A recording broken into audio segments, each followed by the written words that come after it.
And I was starting to allow work to take up most of the day, most days. And then I realized I needed to remember when my kids were really small and they're still like, my kids still need me, they're older, but when they were really small, I didn't have a choice. Like when my first son went into kindergarten, it was 2.5 hours. So I would have basically 2.5 hours to work. And I got so much done in that time.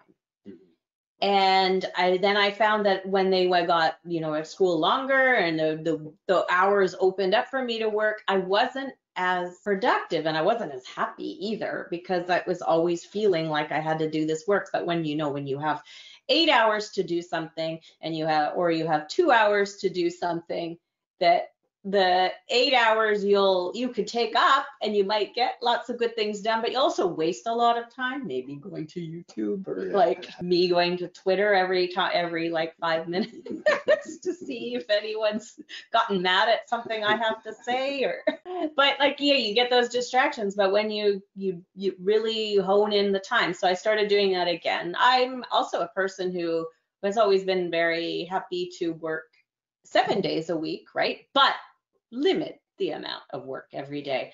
But now at this point, because I found the work was taking over too much again, I'm being more conscious of taking a weekend. And a weekend can be whenever, right? That's the beauty of having your own business. You can take your weekdays off and go do the shopping and like whatever needs to be done instead of on the weekend when everyone else is busy. But yeah, like being more conscious of that. So, and then everything I do always is filtered through what my goals are, right? I try not to get, everybody gets that shiny object syndrome, right?